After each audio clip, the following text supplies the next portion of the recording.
What's up, everybody? We are live. This is HF Pod. There's some comments in the chat already that we set our start time, and we're more or less on time, right, guys? Yeah. A little bit. Kind of. It's my fault as usual. Everything's my fault. I get blamed for keeping everyone on track, and then I get blamed for taking everyone off track timing wise. So can't win. You just can't win. Can't win. It's so hard to be RJB. It is. It is. Contractually obligated to keep us on track and get yelled at, and then pull us off track and get yelled at. It's an amazing role you have. How's everybody doing? We're here. We're tired, but we're here. We're surviving. Tired. We're getting through. Would you say that we're September vibes? Would you say that we're worn and bruised, but we are here at least? I would.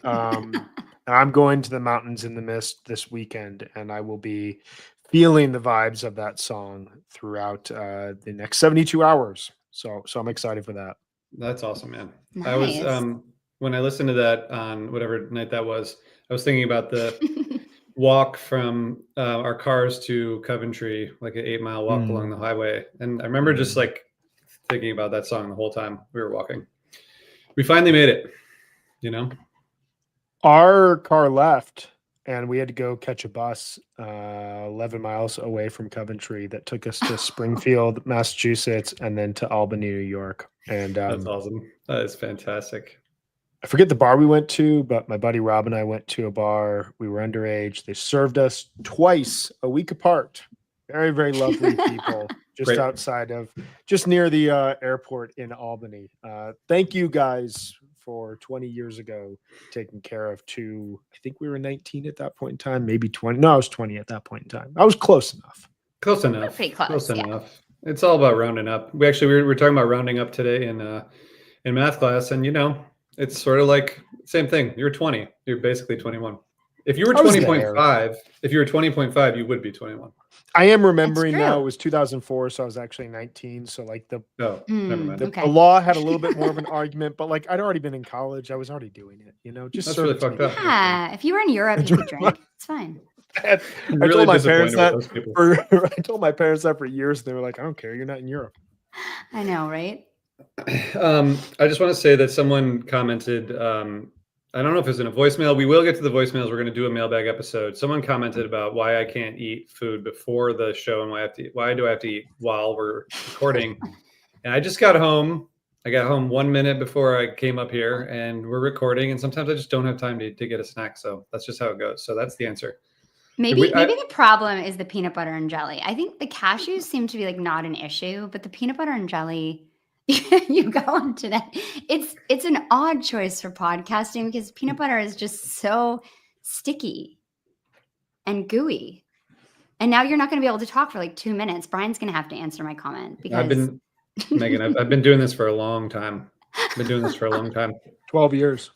12 years. 12 years you can even eat peanut butter. Maybe in 8 more years I'll be able to eat peanut butter and jelly while I record. We'll see. I think we should try that'll be what I aim for. Yeah. God, that'll be a great day. Okay, so we're going to talk about those 5 shows. We are going to do a mailbag episode. Brian, when is that exactly? Is it in like a few weeks? 2 weeks. Next week, we're talking Hampton, plus what did we get wrong about the first 5 shows of the 8-show tour? I'm just kidding. Probably won't do that, but I was going to say, that sounds so fun. Can we just do that now? What was like if Hampton is just amazing, we're like, whoa, we were not valuing this band enough, or if Hampton's a total dud. Take your pick going in. We may have to be like, wow, this tour wasn't as good as we felt like it was 5 shows in. We're gonna have to figure that out. We don't know how this story ends. We're only 75% of the way through. Wow. That's exciting. What if but the next week we're gonna do a mailbag, which is when we will answer why do you guys get tours wrong in the middle of them? We could do that today where you guys tell me what you think of the shows, and I can tell you if you're right or wrong. We don't just do that. Like for the shows that happen or the shows that are about to happen? Either. We can do either. This is a good new game. This is fun. Mailbag episode in 2 weeks. So send us your questions, your observations, your thoughts to call 484-416-0488, or you can email us. I don't know how people got our email address, but you can go to the Osiris website and email. That'll come through. One thing I want to say is that my friend Chris Pandolfi, his podcast Inside the Musician's Brain is back, season 6, which is really awesome.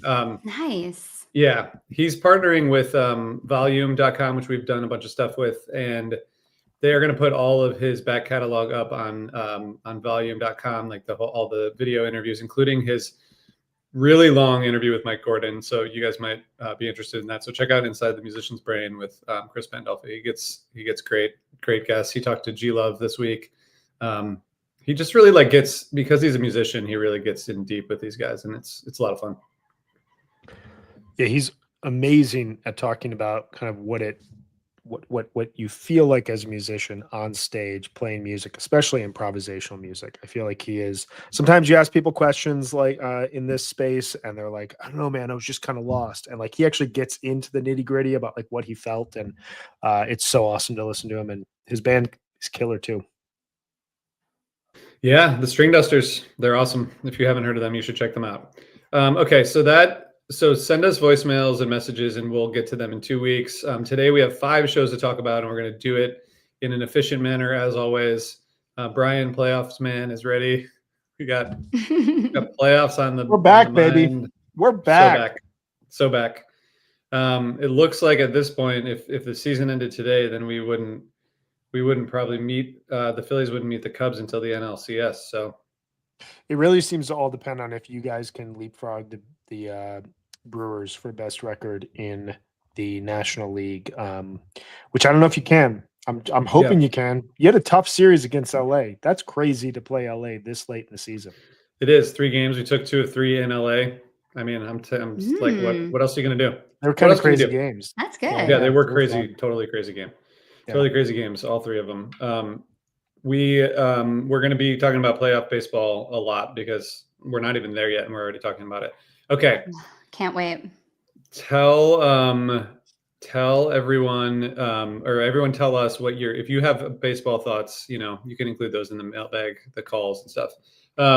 Okay, Brian, do you want to kick us off here with one of your just overall thoughts about these last 5 shows? Ooh, where to begin? I wasn't prepared to be the leadoff here. Usually I'm complimentary in this sort of case. All right. Why don't I go big picture? All right. This tour right now, this is why there should be a fall tour every single year. We should be contractually obligated to have a fall tour each year. Of course, more fish is better. That's better for everyone. We all want tour dates on the horizon. We all want, when's the next webcast that we get to watch? When's the next show I get to go to? When are the next jams I get to analyze and think about? But to me, I was thinking about this over the last couple of days. We talked at the end of summer tour that it was this really consistent tour that didn't necessarily blow our minds in the way that summer 2024 did, which had a lot of transgressive music in it, a lot of risk taking, some really amazing set lists. But I think we all felt really good coming out of summer tour, especially those last 5 shows. Those last 5 shows are high quality fish all the way through.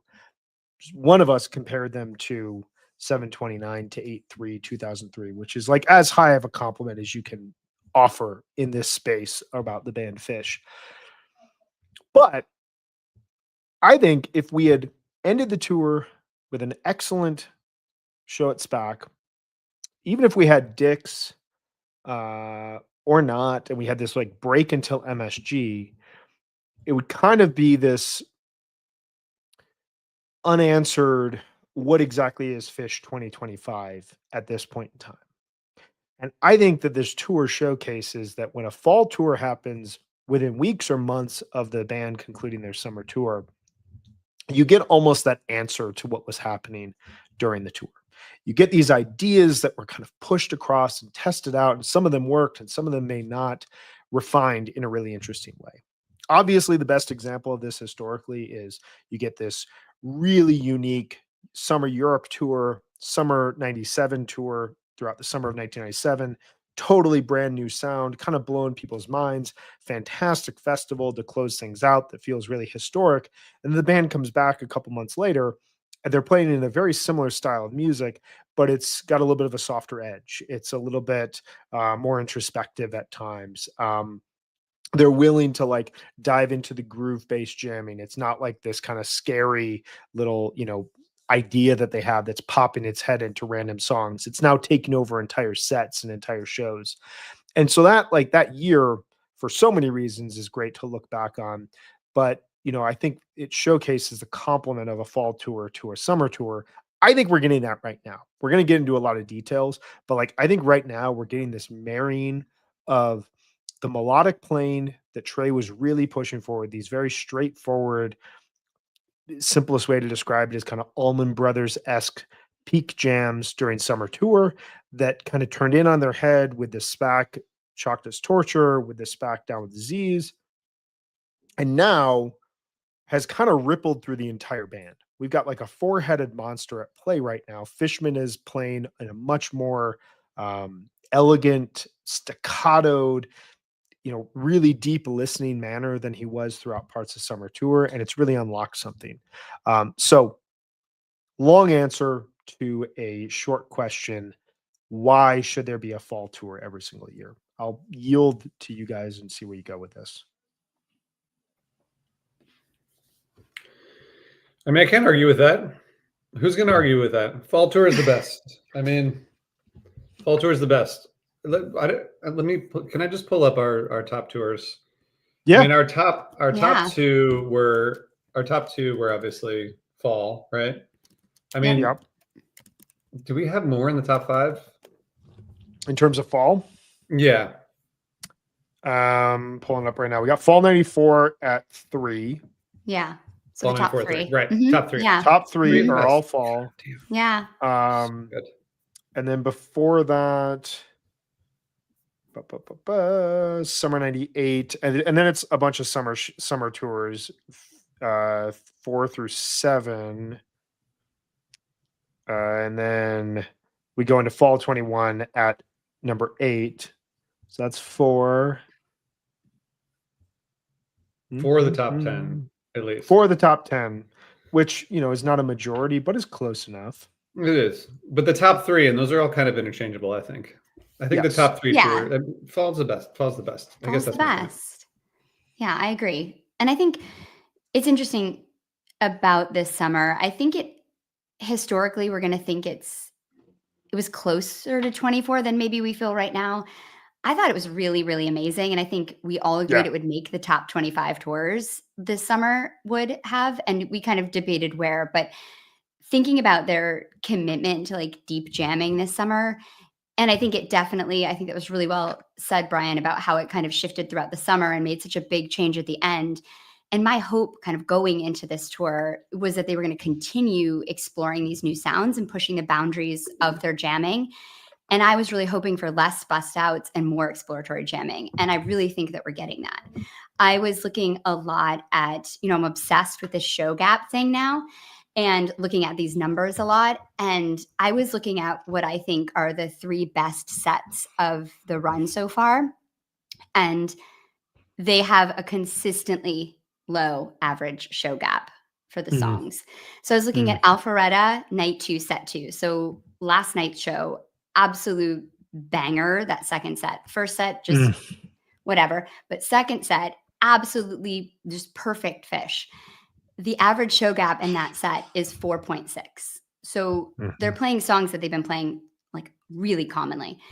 Alabama night 1, so the Saturday show, set 2, 4.5 show gap in that set.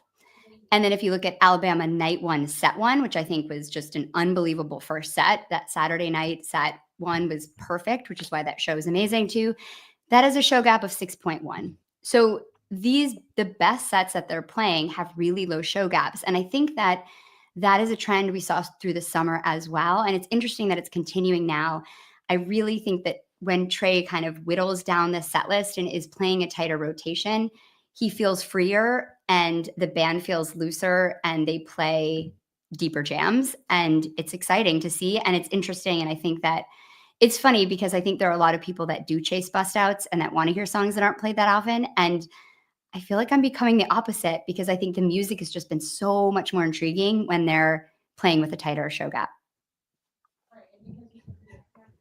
Yeah, that's great. Look at that. Look at those stats. I know. I'm like a stat nerd now. I don't know what happened. It's weird. Bringing the numbers. Stat girl. Yeah. Bringing the numbers.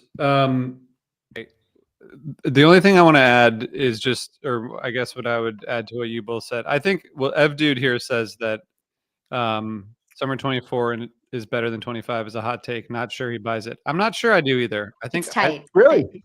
Yeah, I like this summer more. Interesting. And I don't know. I don't know why. I don't know if I do. know. I'd have to like think about him and listen to them back to back. It's hard because I feel like this summer was also, it ended so strongly. Like it peaked at the end. Yeah. You know, So did and last summer. That's true, actually. But last Yeah. summer, I don't know. I mean, know. I think this summer. That's true. I guess for me, it comes down to I really like the kind of challenging jam space that they have found themselves in the 4.0 era, and you hear that really at like a maximal level across summer 2024. You think about all the big 40-minute jams. Yeah. You think about like what's going through your mind from On to Green, that Tweezer Pillow Jets second set from Bethel, and then whatever happened at Dick's. Whereas there were parts of this summer tour like Charleston and Columbus, which I really liked for the most part, but it really sounded like they were playing within songs just for a long time rather than like challenging the edges of them. Obviously that changed with Forest Hills and SPAC. Either way, like this is making our list. Like this is not. Yeah, exactly. I mean, you have 3 out of the 10 longest jams in 4.0 played this summer. They're like playing so deeply. And I do think that the other thing I wanted to mention that you brought up, Brian, that I think really sticks out from this tour is that they all seem to be playing at an equal level. I do think this summer, you pointed this out in one of our recaps about Fishman. And once you said it, I couldn't unhear it. And that compared to summer 24, like Fishman was playing better in summer 24. But then this fall, you know, it's funny. I was listening to all these jams like last night's and especially the jams from Saturday night in Alabama. And I would start to write a note to be like how one person was doing the best part of that jam. And then I would be immediately kind of counteracted in the next moment because someone else is doing something just as great. I think they're all playing really strongly right now. And they're just listening at an incredible level. I mean, their jams are so textured and layered right now. And it's pretty thrilling to listen to them. And especially they hold up on re-listen, especially if you're listening to them on headphones. It's crazy what's going on in these jams. It's absolutely crazy. Yeah, I mean, I think that for me, the biggest thing is just like patience being a virtue of this all 5 of these shows. I mean, just starting from that first show, the Chuck Dust Torture from the first night, really like kind of, you know, a bunch of diverse sections. And I mean, that you talked about that Birmingham first show. I mean, that like there's that bathtub gin, there's just like kind of just sitting in those spaces, you know, and then from like last night, I felt like in parts of Light, Page like sounded like he was like playing like free jazz in Amsterdam in the 70s, and then like 100%. Yep. It's so jazzy, it's so good. And then I thought the other thing I was thinking about with the Patience is it reminds me of like 99 in some ways, like maybe just because the sand last night was like reminded me of 99, like super stretched out, lasers, not really like in a rush to go anywhere, but like those, I mean, every good jam from the past 5 shows they've just been like in no rush to get anywhere, you know, but not in a bad way. Yeah, I totally agree. Yeah, I mean, I was thinking about it last night. I think I texted you guys, like, it felt like they weren't even above a simmer during the Carini. There was no real urgency to peak. It was mellow, but with like kind of a driving force forward. It's almost a difference between what we heard from them in 99 versus parts of 2000, where like they would play in this kind of melodic groove space, but in 99 there was a lot more going on below the surface. In 2000 they were kind of working as like, what's the quickest groove we can jump on and kind of stretch this out for a period in time. Yeah, I mean, one of my notes was this is what full band communication sounds like, and I think that was something we talked a lot about during the summer, was that it felt as though Mhm. Trey, kind of surprisingly for the Sarah Fish, was pulling the rest of the band along. Yeah. Right now, when they fall into a jam space that's working, it seems like they're all. And last night's second set, Saturday night in Birmingham, I think the two best examples. It doesn't really matter what style of music they're playing in. Rather, it's the 70s jazz. RJ was talking about whether it's a full peaking jam with like Fishman kind of playing like an 8-armed beast, behind Trey. Like there's just a lot of different styles of music that they can play together in a way that it doesn't feel like there's any competition. It's very seamless. Yeah, I was thinking that last night during that Carini when Trey is like climbing these like really blissy peaks at the end, but Paige is on the synths just like wailing and it sounds so incredible. Like they're just Paige has just been doing so much in these jams and Mike too. I've it's hard to isolate one of them and that's really where you want them to be. It's exciting to listen to them right now. I think they're jamming this fall is a step up. Even they've really continued, I think, what they found, particularly it's back. Yeah, having these like first set jams also just is so like it's just such a great way to, you know, for the Yeah. fans obviously, but also just I think for them like just getting into those. I mean, you had like the Wolfmans in the first set of the first show, but they pretty much all have something, in That the first set. Cities from Alabama night one is so good. That funk part of that is like exactly what I always want them to play. It's so sticky. I just want to live there. But and then it kind of builds to a big crescendo and like fades to a shooting star. It's so pretty. And I think that that's one of my themes too, is that they're really nailing the 14 to 18-minute jams here. Like they get a lot done. Like that Down with Disease is incredible. From Birmingham night one is probably one of my favorite jams from this whole tour.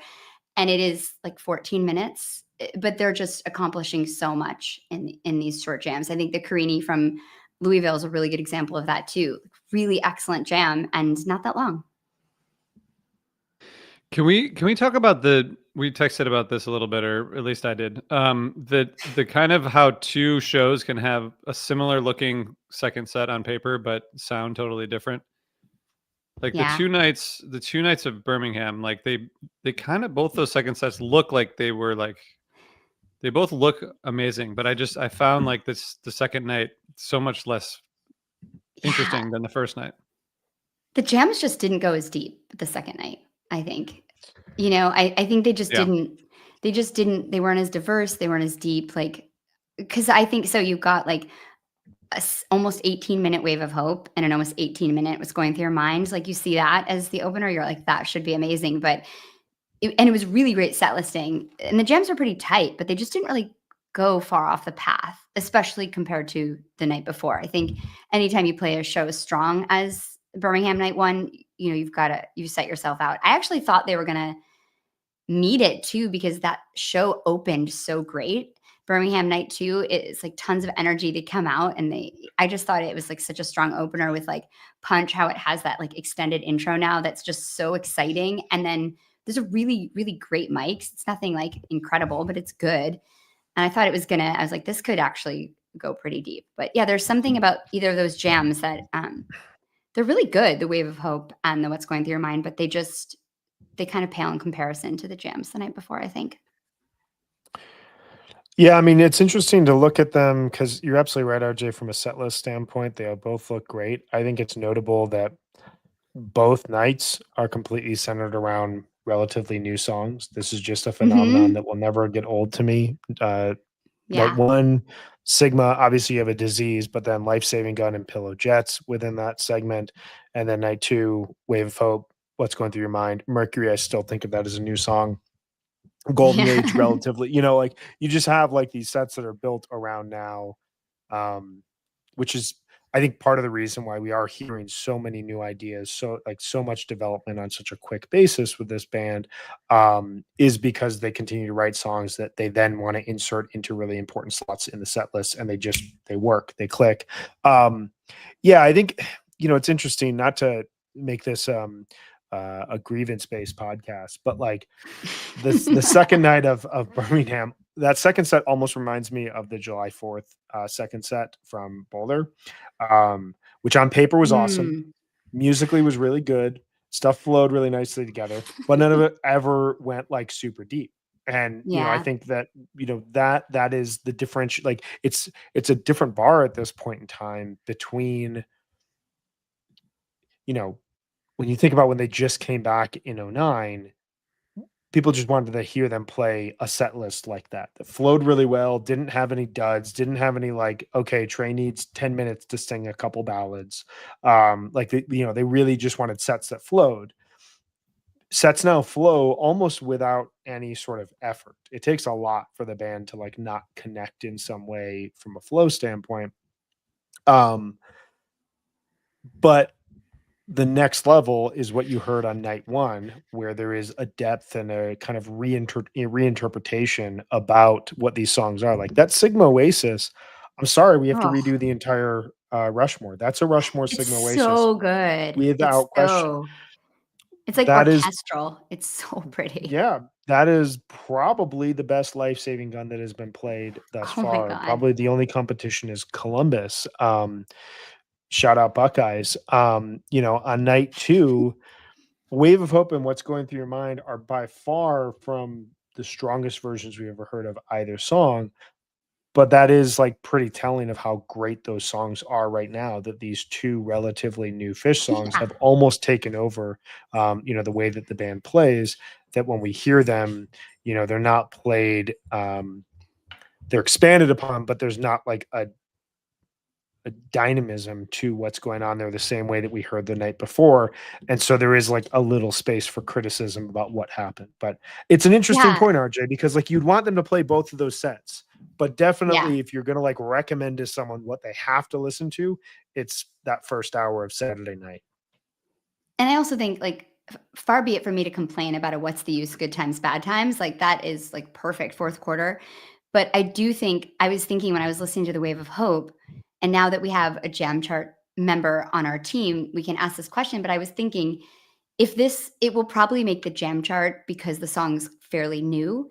But if this was like a tweezer version 20 years into the song, it probably wouldn't make the jam chart because the bar for Wave of Hope is high and is also just going to continue to get higher because they jam that song so often, and also they do a lot with it. This would be like the 17th entry on the jam chart, and that would make it almost a 47% chance of jamming the song. So it has to like go big. And I was like curious, like there's going to come a time when Wave of Hopes aren't going to make the jam chart unless they do something super special. And I was thinking if this one did or not. It has post peak jamming, which is really cool. It's like chancy and groove bass after, which I love, but I don't know. Interesting. I think I'm I just want- sworn to confidentiality while Yeah. the process is going on. But Yeah, I'm I not will just asking you to say- divulge that, but I'm asking you to think about that concept. How about that? Well, I have thought about it. It's a really good question. I will just throw out from where I'm at. It is in my what I call my promotional eligible segment, which means it has not yet made my top 50 list. It could Yeah. on re-listen after the tour. It's really good, but I think to your point, there is a very high bar, and you have to take that into Yeah. account with some of these songs that like we've heard, like the April 20th version, the June 21st version, the July 9th version, most notably. Like we've heard some really inventive, I mean, obviously Mexico last year, we've heard some really inventive versions of A Wave of Hope, that, the idea that just because it goes 16 minutes, it should be recognized historically. These are very big questions that we were not asking 10, 15 years ago. Yeah. I also just want to, I think when you said that the jams didn't go as deep, I think we both, like, we kind of talked about that. I think that when they don't go as deep, if anyone is like wondering what we mean by that, or at least what I think, is that they end up in much more of like kind of a blues based rock space, where it's Yeah. just kind of Mhm. like, Yeah. it kind of like resolves to like a blues jam, you know? That's what I heard a lot of on that second night. Are you talking about the Lakewood Ghost right now? I fucking knew you were gonna say that. I never would do that. I just want all the listeners to know the amount of like Lakewood Ghost just complete digs at me. That it's still happening on our text chain. So I'm still getting it, guys. You should just know that. I want to highlight a listener or a viewer chat here, but first I want to say that this is in the spirit of something that is so awful and great. Where, like, for example, if you were born the year I was born, then you're the same distance from now as you would be to 1933 if you go backwards. What? Sort of I thing. hate that. I hate that. That's horrible. I know, it's so bad. So I hate that. you know, the beginning of the beginning of the Great Depression, or the middle, I guess. Okay, so but anyway, Ed says Mercury is older than Ghost was at it. Dang, that's crazy. Yeah, that's fair. really crazy. Rightly feel called out for still considering that a new song. I still consider Fuego and Kill Devil Falls new songs. I don't know what to tell you. Yeah, I mean, I Mercury I understand the thought way was time pretty works. new. Yeah, I I mean, thought Mercury was pretty new. but that is kind of crazy. Like, I think it was probably, this is like why perspective is so interesting. Like, I think I viewed Ghost as a Fish song when I first got into them in 2001, 2002. But yeah, I was only like 4 or 5 years old at that point in time. It's just like it was. Yeah. Sure, there's someone who's getting into Fish now who thinks that Soul Planet is an old classic. Ed's follow-up is that he said, I went to my first show in 95 and I still consider Limb by Limb a new song. Okay, there we go. Exactly. There we go. Exactly. Walls of a Cave, totally. Yep. Hey, Jackson. Jackson says, I still think of Walls of a Cave as a new song. We all got them. Okay. What else you got? Actually, you know what? Let's do a quick break and then we'll come back and hear some more thematic analysis. All right. What else you guys got? I got a question, possibly controversial. Not an insane amount of stats to back this up, but I think just enough and notably enough that we should at least debate it. Shout out to Jackson Richards. Soul Planet may not be old, but it certainly is a classic. That's true. I believe that. Classic jam vehicle. Classic jam vehicle. Is Saturday the new Sunday? Now, this is a hard argument to make, and I realize I'm making this with like one hand tied behind my back, seeing as the Sunday night at SPAC is potentially the best show, 4.0, blah, blah, blah, whatever we want to say. But 726 and 913, I would argue, and I don't think that this is one of the best shows of the year, but night 2 in Chicago, I thought was the most interesting show of that run. Night 3 in Boulder was probably the most interesting show of that run. That was a Saturday night. 726 has this just astounding second set. And I mean, a first set that I thought was absolutely incredible as well. I'm slowly but surely working my way back to it from the gap chart, which is never the most efficient way to do it. But Saturday night, 726, you got Oblivion, Disease, Light, Life-Saving Gun, Waste, Fluffhead, and then 913. This is where we have the Sigma, Disease, Life-Saving Gun, Pillow Jets, and then we get the beautiful segue into Mountains in the Mist, Blades On, and a really, really fascinating Ghost to end the set. Both of these shows have made my top tier of shows for the year. I think that they are the type of shows that you want to re-listen to in full. Not every show exists like that, but sometimes there's those shows that you want to just press play from set 1 and ride it all the way through. Sunday nights have also, aside from a few glaring examples here, 622, 727, obviously, Sunday nights haven't been the spectacle that they once were. They haven't been the you have to see or hear this show type of vibe that they were in kind of the mid 2010s. So I'm curious, am I just overthinking this and trying to find a debate angle here, or do you guys hear any truth here? I sort of agree, and I sort of think of it the way I think of 1230 right now. Like sometimes 1229 is the new 1230? Yeah, 1229 is kind of seeming like the new 30. I mean, it's been at least 2 years in a row that is 100% true. And I'm just starting to wonder if these shows that people expect to be something so special don't always turn out to be that way. So I don't know. I definitely, that 726 show was my favorite show I've seen in so long, because I obviously wasn't there on 727, just kind of devastating. But yeah, I don't know. It's interesting to think about. I put a lot less kind of belief into the Sunday night show these days. And 12:30 now, I just go to have a good time. Like, I'm like on the floor. That's my night on the floor. And I just go to have a good time. And I don't get mad if they don't blow my mind, because they just did the night before. So I guess it's okay. Yeah, I mean, I think the Sunday thing just like is over. Yeah. I mean, not like that there won't be great shows, but just for a while there, we had quite a run where like almost every Sunday show would be amazing. Not every, Yeah. but like you had a 60% chance of seeing an amazing show. So I don't know. I feel like I don't feel that way at all anymore. Yeah. Like, if I had to bet on the best show of this run, I would probably bet on Friday, but it seems like I would bet on like Friday, then Saturday, then Sunday. Yeah. Oh, for Hampton? You mean coming up? Yeah. Yeah. I think, I have a feeling Saturday. I don't know. I think it's hard when they play a show as good as like the second set as good as last night. Is Friday going to be as good as that? I don't know. Maybe they'll be so excited. I don't know. It's so hard to know. Hampton, first time in Hampton Yeah. in 7 years. They still haven't played Tweezer on this tour Yeah. or the return of Tweezer Reprise since the SPAC show. Like, you got to imagine those are going to be kind of big fun moments. Plus, they're just not really.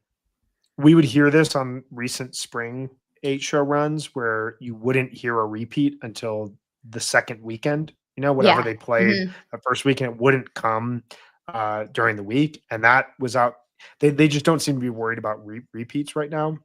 What's that show gap? It's so tight, It's very tight. So like there's probably, Life Saving Gun's probably back on the table. Disease can be back on the table. Ghosts, like all these big songs can be back. What's Going Through Your Mind can probably be back on the table. Wave of Hope. That's coming. Trey's definitely not going to go this weekend without playing What's Going Through Your Mind. He loves that song. He does. And then the segue from Wave of Hope into that was a really, really cool moment. They just feel like they're very comfortable playing that song. But I don't know. I mean, I may just be making fodder here. No, I just was thinking about it. I think you're right. Yeah, I do too. And I think there is a I don't want to talk about the sensitive topic of age, but like there's an age thing, it's like you play 3 shows in a row for, 3 hours at each, by the third night, you might be like a little bit tired. I would be. For sure. Absolutely. I think I'm tired doing my job, and it's not that hard as them. Although maybe, I don't know, it might be in a different way. But yeah, I think there's something to that for sure. I bet Trey would be a really good 3rd grade teacher. He would rule. People would love him. He'd be like, hey guys, come on over here. Let's just like play this with this thing right now. Let's like see what happens with it. He'd probably be super creative. He really would. He's so good at everything. It is a good point. Like I don't drink anymore, and I don't really party at shows. Like a little bit to get to that space, and just the experience of going to a Fish show exhausts me. Yeah, and I'm 20 years younger than all of these guys, and they play every one of these, which I've got to imagine like exerts a little bit more effort than even when I'm putting in like anxiety driven trying to get to like the perfect spot. Like, I realize I'm like exerting a lot of energy here for this thing, but it's not nearly as much as the guys who are like playing the 28-minute jam. Don't forget, Brian, you're also like timing every song. You're also like making sure you have the set list right. Like, you're doing a lot. Plus, I bring my kids now to shows, so like I gotta like make sure that they're good. Like, I gotta teach my kid about like when number 2 is acceptable in set break. I've got to all that sort of stuff. Ed Dude makes a really good point, and they're playing like 4-hour shows now. Like ever since last night's set last night's set was 146. That's crazy for set 2. Doesn't make any sense. Like, what? I'm like, I'm trying for to like go a to non-special show, Yeah, just like a regular Wednesday night show in Alpharetta, Georgia. And then this is actually a really good segue into something else I wanted to talk about, which is maybe sort of not that exciting, but the encores are so consistently long now. Do you know last night was the first single song encore since the Man Night 2? And that was Yem. Yes. And that was Yem, which is longer, but if you were at that show, you know why they had to get off the stage. But that was the only single song encore of the whole summer. And then there were 2 single song encores on spring tour and 1 in Mexico. So only 5 shows have had single song encores all year out of 40 shows that have been played so far. That's crazy. Wild. The Damn. encore now is like a third mini set with like at least 2 or regularly 3 songs. I was shocked when I started looking back at it. I was like, this is crazy. Yeah, I mean that is very notable. I think the we have to. Sometimes I just want the encore to be short. Well, I Yeah. did Even- Man Night too, for sure. Even after a great show, I'm like, great, let's go. We got to go. Yeah, well, I'm Just also like, like don't fuck it up. Old school, just like Rocky Top, get out. Yeah, it's like Rocky it's like, Top, get out. it's like 11:30. It's like, all right, guys, like I'm good. Like I mean, Yeah, we're usually tired. Like, I'm usually RJ's been good. jumping up and down. I've been dancing. Like, we're done, just, We're like, let us get home and get to bed. by 11 o'clock, I'm just ready. Like I'm ready. And I think there are exceptions, obviously, but Get in the car, throw on Tonight's the Night, go home and eat Yeah. like a slice of, Bowl warm of cereal. pizza. Bowl of cereal. Okay, what else do we want to talk about? Jams? We can talk about some jams? Well, Yeah. I think we yeah. should. Can I do 2 really Do you quick have another things? theme? Yeah, Yeah. of course. Just really quick things. I was thinking about this as well. This is in conjunction with my There Should Always Be a Fall tour. I was thinking, and I was texting with a couple friends about the desired annual year routing. I want you guys to hear my thoughts on this. I want to get your thoughts on it as well, because I think these 8 show runs work really well. They're I so think we good. would all agree. This is awesome. Yep. So good. So wouldn't it take the stress out of planning our travel if we just knew for the foreseeable future, this is what Fish was going to look like on an annual basis? 4 shows in Mexico, 8 show run through the spring, that mid-April run. Now, summer tour could either be like a shorter, condensed version of itself, or 2 8-show runs with a little bit of time in between. Dick's, a late September, early October 8-show run, 4 nights at the Sphere over Halloween, and 4 nights at MSG to close it out. Perfect. The We're only thing I talking- would have like questions about would be the summer, because I do feel like the momentum and the continued time does allow them to get to bigger places, like That's definitely true. improvisationally. That's definitely true. So maybe we give maybe it's like a 4-week tour, but Yeah. I'm just thinking that like these 8-show runs seem to be the exact amount of time for them to get out there, immediately dive into things. Like Friday night at a festival in Louisville, Kentucky. Good. It is not the best show, but it is a shocking show for like a tour opener at a festival like that. And that the Chalk Dust like really showcases a band that was like just ready to go from day one. Night 2 in Birmingham, the first night in Birmingham, one of the best shows of the year. Night 2 in Alpharetta, one of the best shows of the year. Night 2 in Birmingham and night 1 in Alpharetta, not the greatest, but also like they had like moments that you want to go back to. And now we get 3 shows to end it. Same sort of energy, enthusiasm going into the Hampton run as we had going into the SPAC run. They could do this all geographically, the way that they're doing it here, really hit up regions, really focus on like classic venues plus some new markets. I don't know. I think it adds maybe like 12 shows to their current calendar, so they probably wouldn't want to add much more, but it feels to me like a little bit more even fish, but less is more throughout the year could be a benefit. Absolutely. And I also think there's something to be said for them playing shorter tours and just being able to kind of punch them out. And I also think a Sphere residency is like a must. Like, what are we doing having the Backstreet Boys play there? Like, let's get a band that actually can use this room and this space there regularly. Don't they already kind of have that schedule, Brian? Or you just want it like written? You just want it set The in fall stone? has been inconsistent. Set in stone. No? Like, I want an announcement that we're going to come back to Dick's again, and I'm really nervous that's not going to happen. This is just a No. long way of like getting us back there. I hope they're back there too. It doesn't seem right without it. But no, I mean, you're right. This is relatively what we have. We do seem to have like an off year on year with like the fall, and I think Yeah. as we're agreeing here that fall tour just it's got to be a must. Like it has to happen. Best. Like, Yeah. even if they had to make their summer a little shorter, fall is good. And I do wish this was pushed back just a few weeks. I think we're getting the benefit of it being so close, but I Yeah. do wish it was pushed back just because it would give people a little more opportunity to go. And also just, I love indoor fall fish. Like that's like Yeah. consistently indoor fish. Like that's the best. So I think, mean, yeah. I would trade like a short summer tour for a long fall tour any day, but I know that's controversial. Yeah. That's hard. No, I'm there with you. I'm right there Yeah. with you. Like Well, October. what would your fall tour dates be? Ugh. Yeah. Give me it. October. Ending with October's the Halloween. best. Yes. Like ending with yes. Halloween, start at the beginning of October, end on November 1st or whatever. I mean, it's really something Perfect. we haven't had since fall 21, an extended Crazy. fall tour. And there really is something to that time of year when the band is playing. It's not that far into the season where it feels so distant from what happened in the summer. It's only 7 weeks or so from Dick's. It's interesting that in 22 we had nothing. 23 we had a little 8-show run, pretty uneven. 24 we had the Albany shows that nobody remembers, and 25 like we've got similar to what we had in 23, but it's just earlier in the calendar. Can we talk about some jams or? Yeah, do it.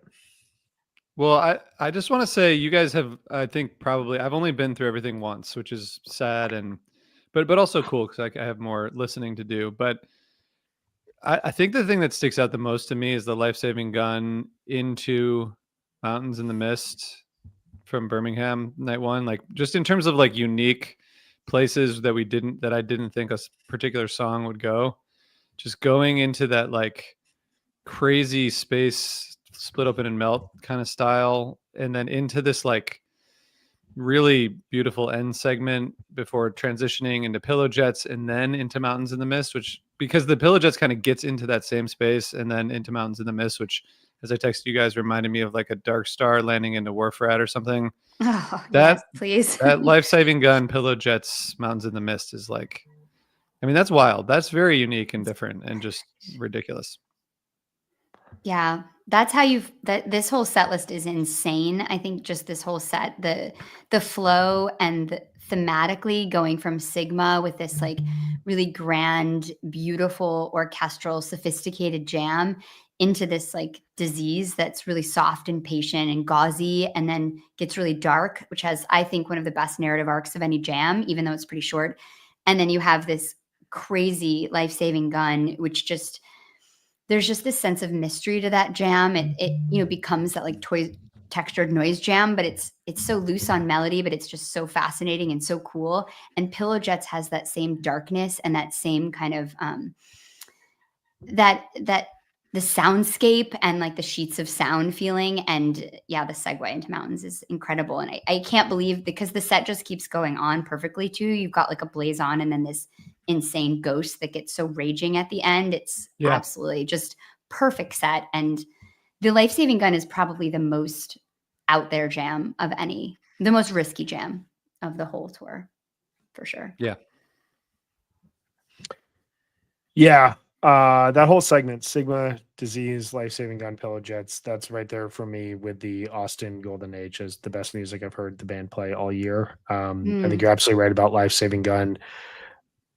You kind of knew what the song was, what the potential was based on the song itself. It's such a unique approach songwriting wise. I still remember the first time I heard it being like, whoa, it was almost like hearing I Always Wanted It This Way, where you were just like, okay, this band is tapping into elements of music that like they have not brought into the fold before. That kind of like European like Kraftwerk type of playing that I'm a huge fan of.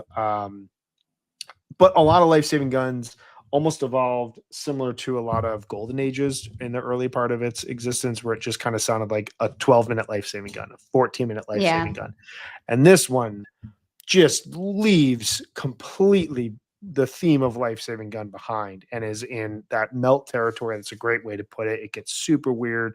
The type of stuff that is like, that's fall on your face failure music if it doesn't work out. And like, they're just doing it in the middle of the second set. I love that level of risk taking. I think Pillow Jets is like it's there with Beneath a Sea of Stars in terms of being the perfect ballad landing spot, but also that the back end of it allows for exploration. Like we have a 23-minute version of Pillow Jets from last summer because it has that ability. I love this segment. The other one, obviously, from this tour for me, the Carini Light Carini from last night. I think we talked about it earlier briefly, but like I was on double kid bedtime duty last night, and I had my AirPods in while I was reading stories, and I just had to like pause every like 5 minutes and like tell my kids like, wow, this is fish at their absolute best. And they're like, can you just keep reading the story, Dad? But, but like, I don't know, they're playing, it's that full band communication we were talking about in both of these jams, where like Trey is able to throw out clean melodies and really string together musical ideas, but with way Fishman is playing and the kind of freedom he's playing with right now, as opposed to parts of Summer Tour, everything's held together, but also has that chance of breaking apart. And if that makes sense, like he just plays with so much freedom. And then Mike and Paige can kind of just like, Mike can act like another guitar during those moments, and Paige can ride those synthesizers and just produce these beautiful sounds that complement the melodies Trey's putting out. It's special stuff. I can't believe out of the first 5 shows of this tour, we got 2 jam segments like that. Last night's blew me away. I was watching the stream and I had promised myself I was going to go to bed early last night because I've been up really late and I'm tired. It's like the second full week of school with my students. And I just like couldn't go to bed because it was so good.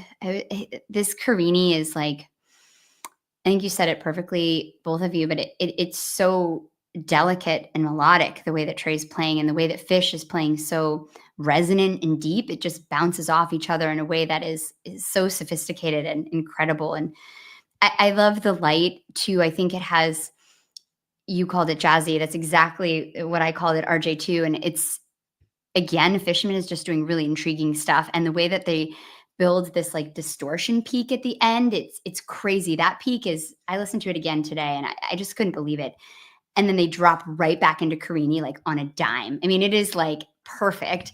And then as the jam's winding down out of that Carini, Fishman just won't stop. And he's just raises the temperature again. And you see Trey look over at him and they're just like smiling all huge. And the jam has like the song that Carini kind of reprise has died.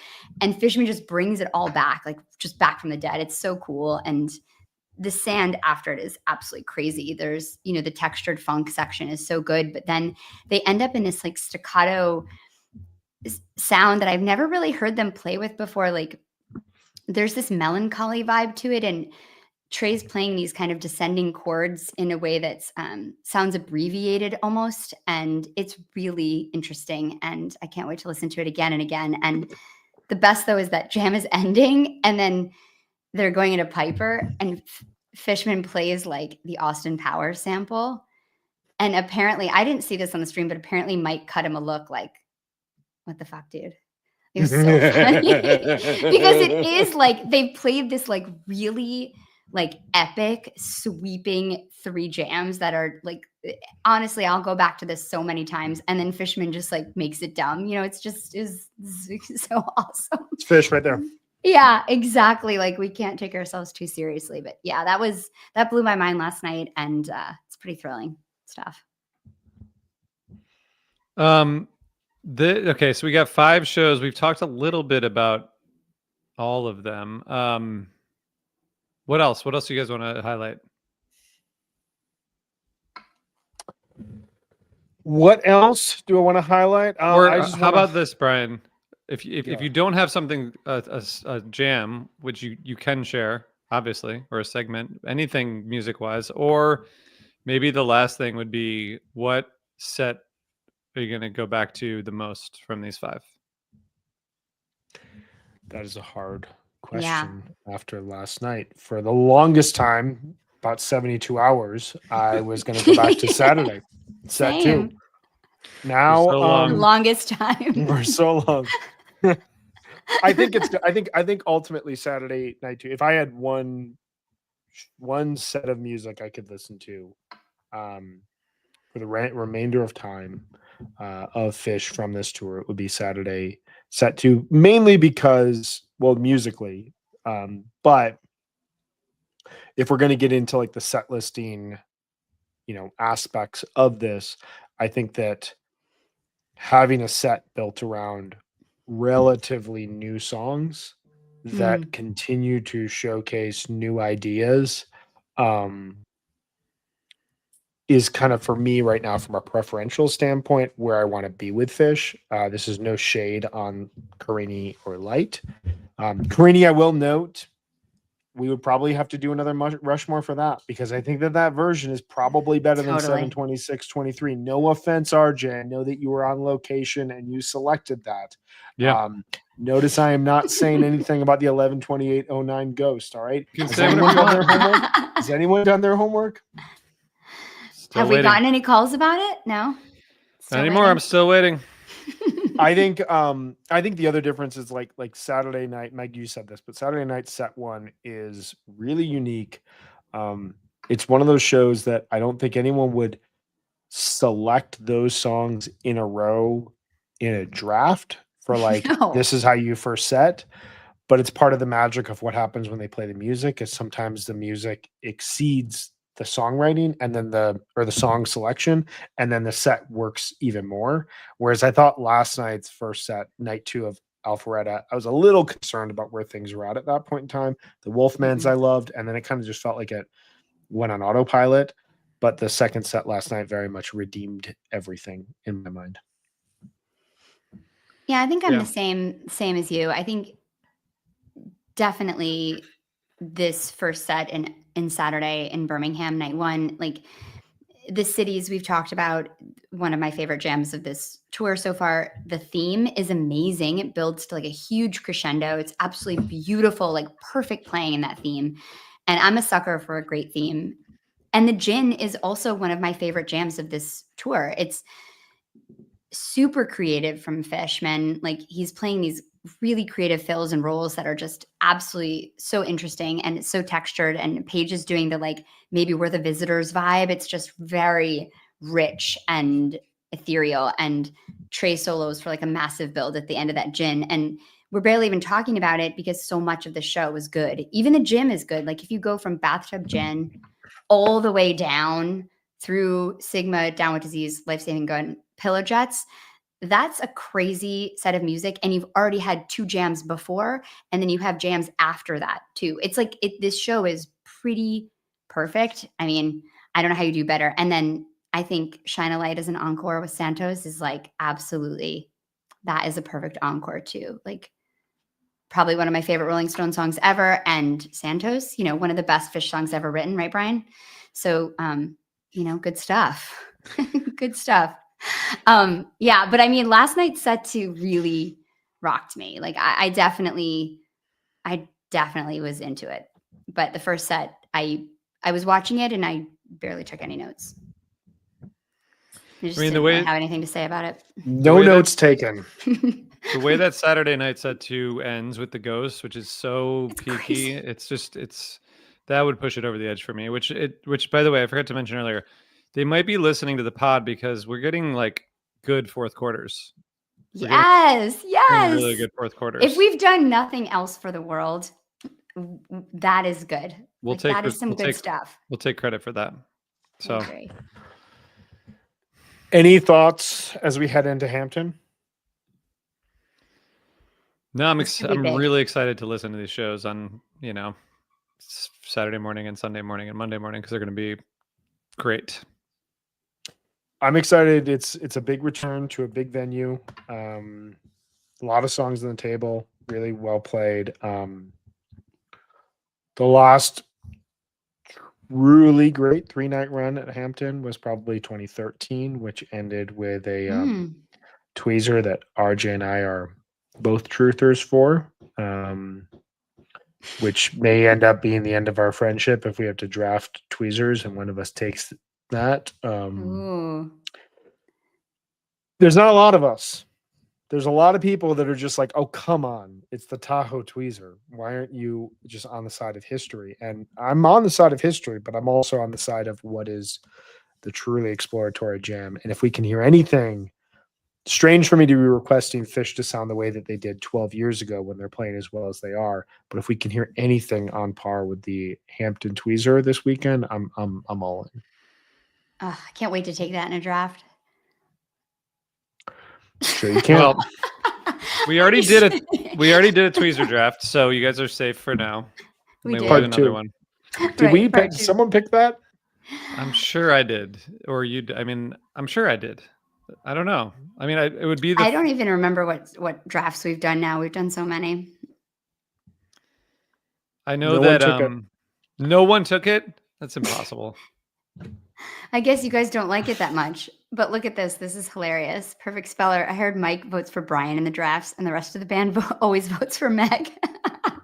Yeah, that's definitely true. That's so hilarious. Oh, no, I took it. I got it. That's Oh, right. Yeah, you did. okay. I got See? it. These I drafts got are it. very. These drafts are very stressful for Megan, everyone. So just keep that in Jonathan- mind when Oh you're my voting. god. It's very stressful. Jonathan got the 731-13 tweezer, the Tahoe tweezer. RJ did get the 12-16-99 tweezer. Oh my Meg, god. Don't worry, got the 12-30-19 tweezer. So we were Don't close. worry. Brian, you won that draft, I believe. She also got the 12-28-12 tweezer, which, I guess that's what you picked. Oh my you know? god. It's so brutal. It's so brutal. What they do to me about these drafts. It's very hard. It's so hard. Okay, so we're gonna be back on Wednesday to talk I about think it's Hampton. Wednesday, but I don't really know. I Right. don't remember offhand, but sometime. I think it's Wednesday, and also if you're following along with our other podcast, Library Card, we are bringing that back on Wednesday. We're going to talk about Intermezzo, which is a book that we all really loved. I think You could I probably hope. read it in a week. It's so good. I mean, it's it's not like- but definitely I just don't dive think I in. loved it as much as Yeah. you two, so I'm excited to talk about it. I Oh, liked wow. it a lot. I loved it, but I didn't. man, I- man. Waned slightly by the end. I'm very excited to talk about this because I started loving it. I waned a little bit. I still really love it, but we're going to talk about it. We're going to talk Oh about it. man, I can't wait. I never waned. So we're going to talk about it next week, and we're going to talk about Hampton. Don't wane out there, people. We'll see you guys next week. No waning. Bye, everyone. And leave us voicemails and stuff. yeah, because we we have the need them. mailbag. 2 weeks. All right. See you next week. Bye.